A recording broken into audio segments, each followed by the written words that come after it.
welcome back into Vegas. Yeah.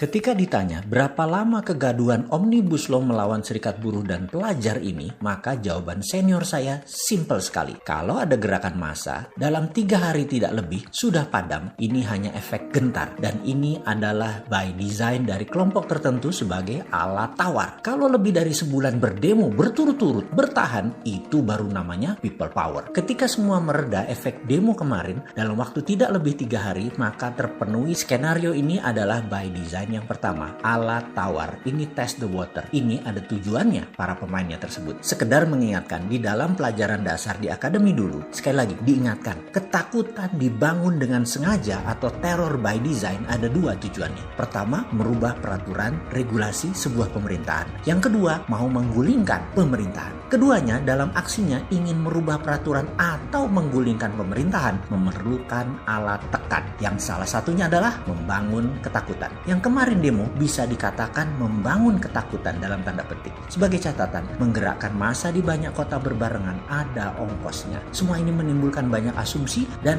jangan asal lempar tuduhan. Oke, kita cukupi dulu. Kita bedah strategi membangun ketakutan ini di lain waktu ya. Kembali kita membahas kalau kita ini pro kepada UKM, pro kepada kaum dasar piramida, bagaimana memasukkan hal yang memang akan menciptakan lapangan kerja baru, cepat meningkatkan kesejahteraan rakyat secara merata dalam regulasi undang-undang. Omnibus Law menurut saya yang kemarin belum sempurna karena belum bisa melaksanakan sila kelima, yaitu keadilan sosial bagi seluruh rakyat Indonesia. Bagaimana kalau urusan bernegara ala kita usulkan untuk dimasukkan strategi pro UKM? Ada 2 usulannya. Pertama adalah mulai sekarang gunakan post accounting system atau post audited system di dalam proses perizinan untuk semua bidang usaha. Maksudnya bagaimana? Sistem sekarang semua izin di depan atau pre-accounting, IMB, BP POM dan banyak lagi sampai sertifikat halal MUI juga harus di depan. Oh ya, urusan sertifikat halal ini mungkin saya karena orang kampung dan tidak mengerti agama jadi suka heran untuk apa sertifikat halal ini. Kenapa nggak sertifikat haram yang MUI terbitkan? Karena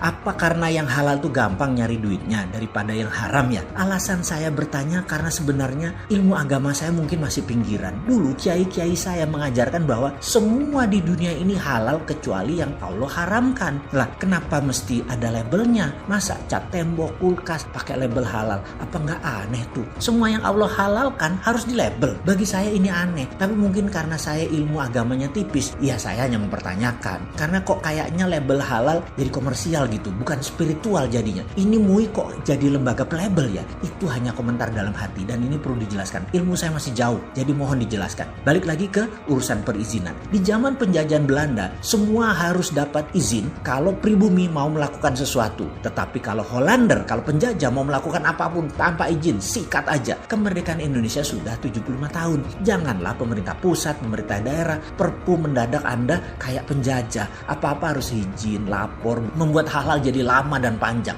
AMDAL lah, HO lah, IMB lah, izin ina itulah. Ini perlu ada. Tapi sekali lagi ada tapinya. Oke, begini biar mudah. Yang low risk dan medium risk nggak usah pakai izin. Kalaupun pakai pre-accounting, yaitu setelah jalan atau sambil jalan. Yang high risk, yang strategik atau yang vital baru memerlukan izin usahanya. UKM itu medium risk dan low risk. Lepas ajalah UKM itu bergerak. Mau buat apapun, BP POM bebaskan. Dan lakukan post accounting, kejar di produknya di pasaran, lakukan tes. Jika ada yang berbahaya, misalnya mengandung merkuri, kimia berbahaya masuk ke tubuh di atas ambang batas, langsung tutup. Kalau masih nakal, tangkap dan penjara 2 tahun. Dengan post accounting ini, maka UKM tumbuh gila-gilaan. Namun tetap akan mematuhi jalur sehat, selamat dan aman bagi konsumen. Juga misalnya mobil listrik, pupuk, makanan dan banyak banget yang bisa bergerak UKM dengan lincah. Karena dulu hal-hal seperti ini dikekang. Sejalan dengan izin post accounting, mengkopi, memalsu, meniru produk asing selama beredar di dalam negeri,